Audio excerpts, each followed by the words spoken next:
well as a fair and just settlement of issues between the Arab states and Israel. Before the necessary negotiations could begin, it was essential to get all foreign forces out of Lebanon and to end the fighting there. So, why are we there? Well, the answer is straightforward: to help bring peace to Lebanon and stability to the vital Middle East. To that end, the multinational force was created to help stabilize the situation in Lebanon until a government could be established and the Lebanese army mobilized to restore Lebanese sovereignty over its own soil as the foreign forces withdrew. Israel, as did Syria, but Syria then reneged on its promise. Over 10,000 Palestinians who had been bringing ruin down in Beirut, however, did leave the country. Lebanon has formed a government under the leadership of President Gemayel, and that government, with our assistance and training, has set up its own army. In only a year's time, that army has been rebuilt. It's a good army, composed of Lebanese of all factions. A few weeks ago, the Israeli army pulled back to the Awali River in southern Lebanon. Despite fierce resistance by Syrian-backed forces, the Lebanese army was able to hold the line and maintain the defensive perimeter around Beirut. In the year that our Marines have been there, Lebanon has made important steps towards stability and order. The physical presence of the Marines lends support to both the Lebanese government and its army. It allows the hard work of diplomacy to go forward. Indeed, without the peacekeepers from the U.S., France, Italy, and Britain, the efforts to find a peaceful solution in Lebanon would collapse. As to that narrower question, what exactly is the operational mission of the Marines? The answer is to secure a peace of Beirut, to keep order in their sector, and to prevent the area from becoming a battlefield. Our Marines are not just sitting in an airport. Part of their task is to guard that airport. Because of their presence, the airport has remained operational. In addition, they patrol the surrounding area. This is their part, a limited but essential part, in the larger effort that I've described. If our Marines must be there, I'm asked, why can't we make them safer?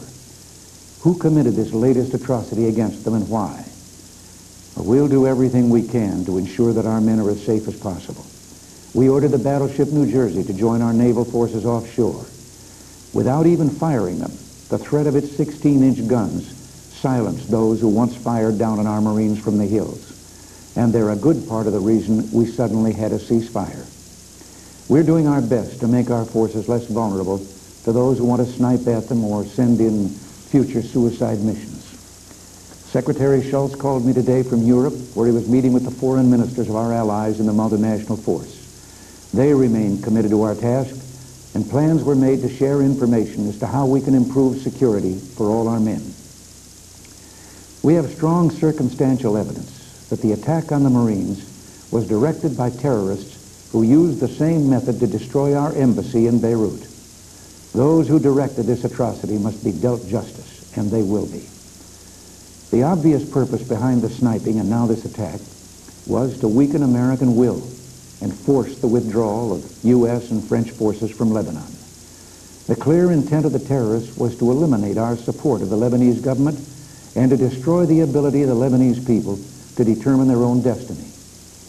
To answer those who ask if we're serving any purpose in being there, let me answer a question with a question. Would the terrorists have launched their suicide attacks against the multinational force if it were not doing its job? The multinational force was attacked precisely because it is doing the job it was sent to do in Beirut. It is accomplishing its mission. Now then, where do we go from here?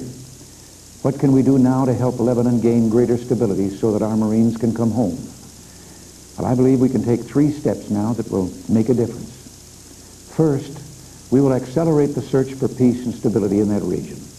Little attention has been paid to the fact that we've had special envoys there working literally around the clock to bring the warring factions together. This coming Monday in Geneva, President Gemayel of Lebanon will sit down with other factions from his country to see if national reconciliation can be achieved. He has our firm support. I will soon be announcing a replacement for Bud McFarland, who was preceded by Phil Habib. Both worked tirelessly and must be credited for much, if not most, of the progress we've made. Second, we'll work even more closely with our allies in providing support for the government of Lebanon and for the rebuilding of a national consensus. Third, we will ensure that the multinational peacekeeping forces, our Marines, are given the greatest possible protection. Our Commandant of the Marine Corps, General Kelly, returned from Lebanon today and will be advising us on steps we can take to improve security. Vice President Bush returned just last night from Beirut and gave me a full report of his brief visit. Beyond our progress in Lebanon, let us remember that our main goal and purpose is to achieve a broader peace in all of the Middle East. The factions and bitterness that we see in Lebanon are just a microcosm of the difficulties that are spread across much of that region. A peace initiative for the entire Middle East, consistent with the Camp David Accords and UN Resolutions 242 and 338, still offers the best hope for bringing peace to the region. Let me ask those who say we should get out of Lebanon. If we were to leave Lebanon now, what message would that send to those who foment instability and terrorism? If America were to walk away from Lebanon, what chance would there be for a negotiated settlement producing a unified democratic Lebanon? If we turned our backs on Lebanon now, what would be the future of Israel? At stake is the fate of only the second Arab country to negotiate a major agreement with Israel. That's another accomplishment of this past year. The May 17th Accord signed by Lebanon and Israel. If terrorism and intimidation succeed, it'll be a devastating blow to the peace process and to Israel's search for genuine security. It won't just be Lebanon sentenced to a future of chaos.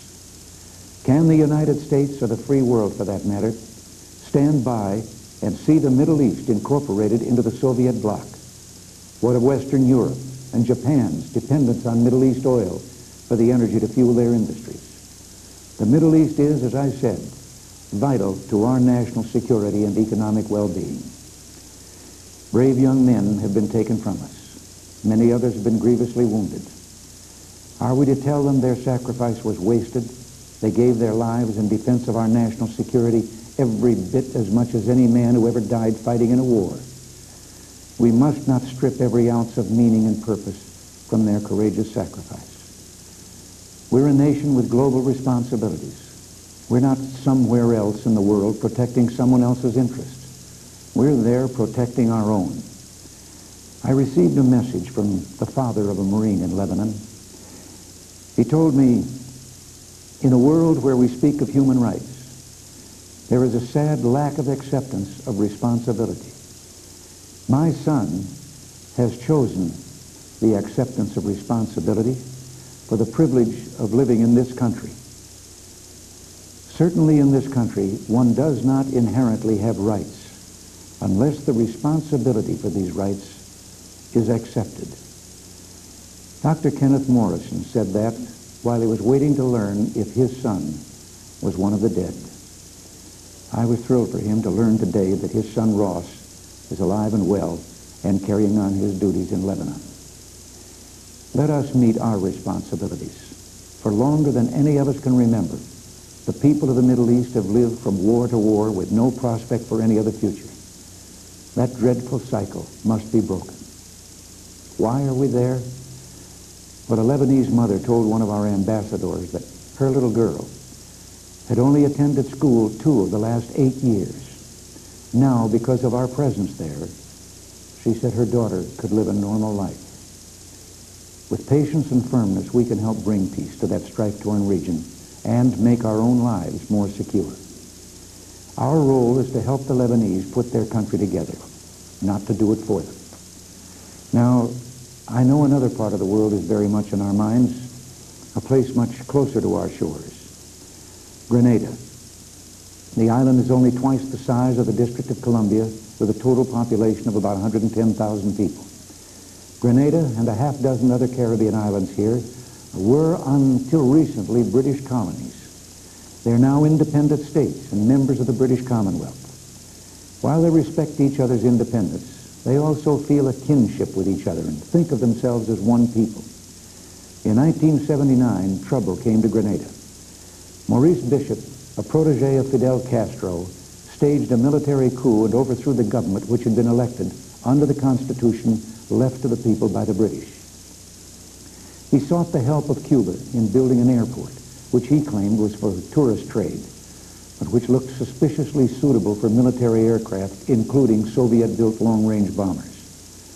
The 6 sovereign countries and 1 remaining colony are joined together in what they call the Organization of Eastern Caribbean States. The 6 became increasingly alarmed as Bishop built an army greater than all of theirs combined. Obviously, it was not purely for defense.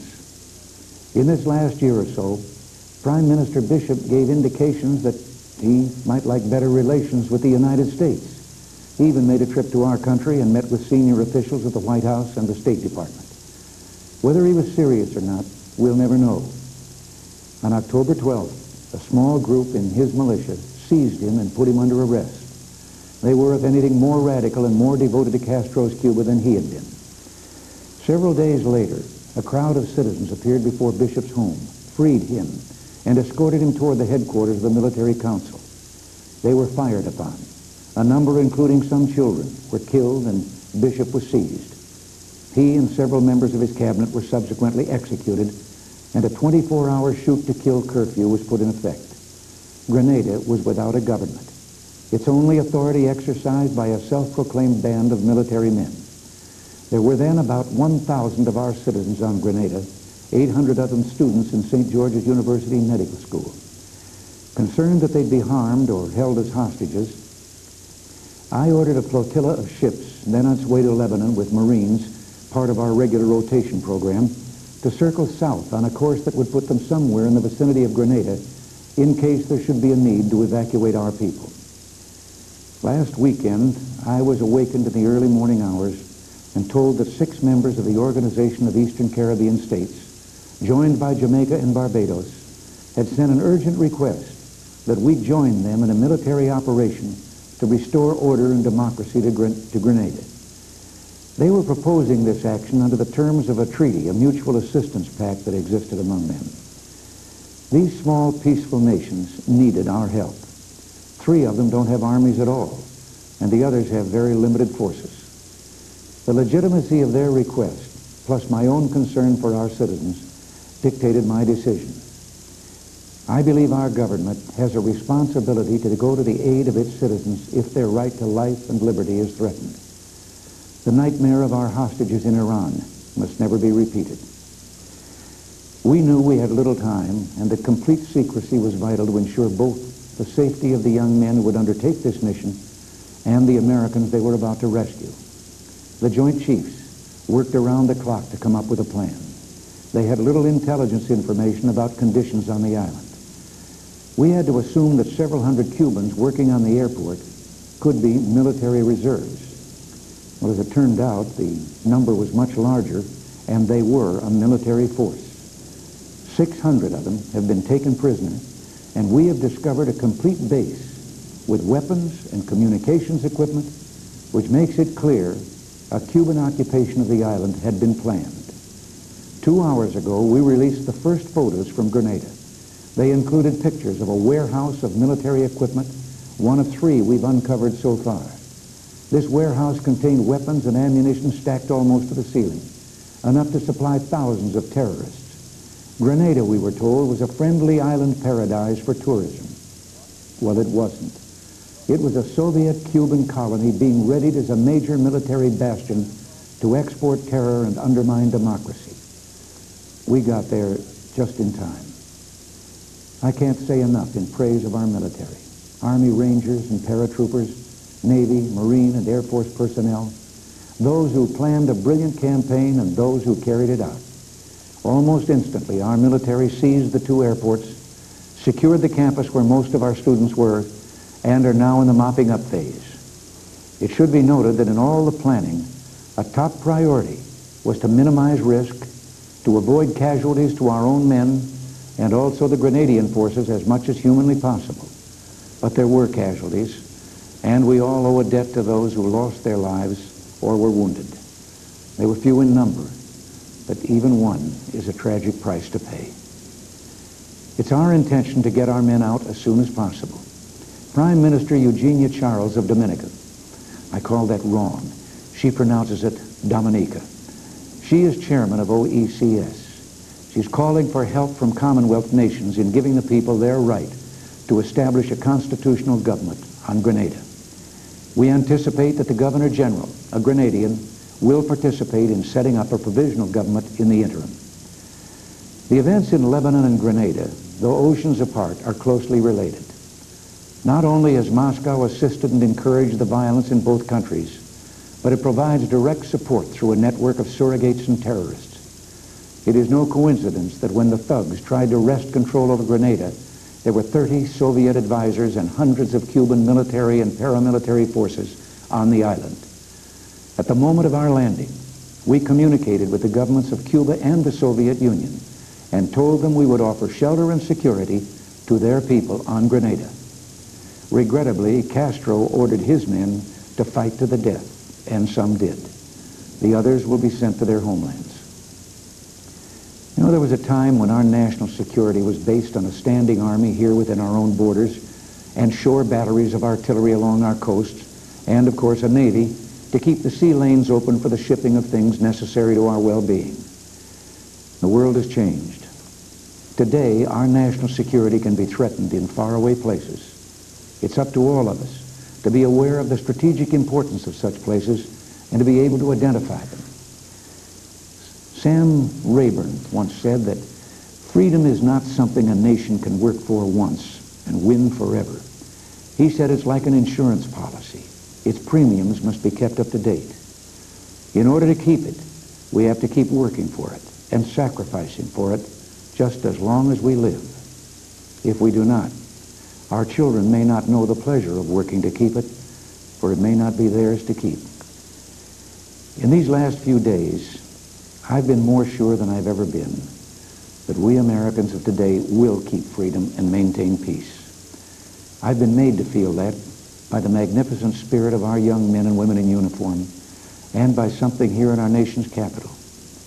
In this city, where political strife is so much a part of our lives, I have seen Democratic leaders in the Congress join their Republican colleagues, send a message to the world that we're all Americans before we're anything else, and when our country is threatened, we stand shoulder to shoulder in support of our men and women in the armed forces. May I share something with you I think you'd like to know? It's something that happened to the Commandant of our Marine Corps, General Paul Kelly, while he was visiting our critically injured Marines in an Air Force hospital. It says more than any of us could ever hope to say about the gallantry and heroism of these young men who served so willingly so that others might have a chance at peace and freedom in their own lives and in the life of their country. I'll let General Kelly's words describe the incident. He spoke of a, quote, young Marine with more tubes going in and out of his body than I have ever seen in one body. He couldn't see very well. He reached up and grabbed my 4 stars just to make sure I was who I said I was. He held my hand with a firm grip. He was making signals, and we realized he wanted to tell me something. We put a pad of paper in his hand, and he wrote, Semper Fi. Well, if you've been a Marine, or if, like myself, you're an admirer of the Marines, you know those words are a battle cry, a greeting, and a legend in the Marine Corps. They're Marine shorthand for the motto of the Corps, Semper Fidelis, always faithful. General Kelly has a reputation for being a very sophisticated general and a very tough Marine, but he cried when he saw those words, and who can blame him? That Marine and all those others like him, living and dead, have been faithful to their ideals. They've given willingly of themselves so that a nearly defenseless people in a region of great strategic importance to the free world will have a chance someday to live lives free of murder and mayhem and terrorism. I think that young Marine and all of his comrades have given every one of us something to live up to. They were not afraid to stand up for their country, or, no matter how difficult and slow the journey might be, to give to others that last best hope of a better future. We cannot and will not dishonor them now and the sacrifices they've made by failing to remain as faithful to the cause of freedom and the pursuit of peace as they have been. I will not ask you to pray for the dead, because they're safe in God's loving arms and beyond need of our prayers.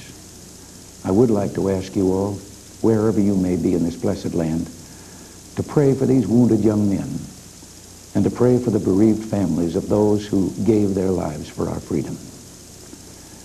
God bless you, and God bless America. We have been listening to President Reagan and his nationwide television and radio address to our country. The President devoted his speech tonight to basically two areas of the world, the Middle East and here in this hemisphere in the Caribbean, specifically Grenada. On the Middle East, Mr. Reagan said United States forces are over in that part of the world because of the importance to the West, economically and politically, the importance of oil there. He said the United States has a moral obligation to assure Israel's continued existence. He said also the United States' presence is in Lebanon because we want to bring stability and peace to that area. He said the Marines at the Beirut airport are not just sitting there. The President said they are there to keep that airport open, and they have done that. He noted that the Commandant of the Marine Corps, General Paul Kelly, has returned from an inspection trip there, as is Vice President George Bush. General Kelly will be making suggestions on enhancing the Marine Corps safety over there. In summing up his section on the Middle East, he said this country will accelerate its peace efforts over there. He promised more Allied support for Lebanon, and he said that he, the President, would soon be naming a new envoy to the Middle East. On Grenada, the President said categorically that the nation of Cuba has an occupation force, and it had been planned to continue an occupation in Grenada. He noted that American forces, U.S. Marines and Rangers, found a large cache, a complete base, as the President called it, of weapons, communications gear. Some of the pictures taken by the Pentagon we saw and have been showing them to you here on CNN. The President noted that the American forces discovered more Cubans on the island of Grenada than they had anticipated. He said that 600 prisoners have been taken. They eventually will be sent back to Cuba. And he said that the Cubans, represented a military force on the island. He noted that the United States had received an emergency call from the Organization of Eastern Caribbean States, plus the nations of Jamaica and Barbados. He noted the history of Maurice Bishop, the Marxist prime minister who came to power in 1979. Mr. Reagan sarcastically called him a Castro protege. The President noted that 1,000 American citizens were on the island of Grenada, including 800 medical students, and very defiantly, the President tonight said, the nightmare of our hostages in Iran must never be repeated. That is a brief summary of this address just completed by President Reagan from the Oval Office. In a moment, a discussion with some members of Congress conducted by our senior correspondent, Daniel Shore. Our CNN special report of the President's address will continue in a moment.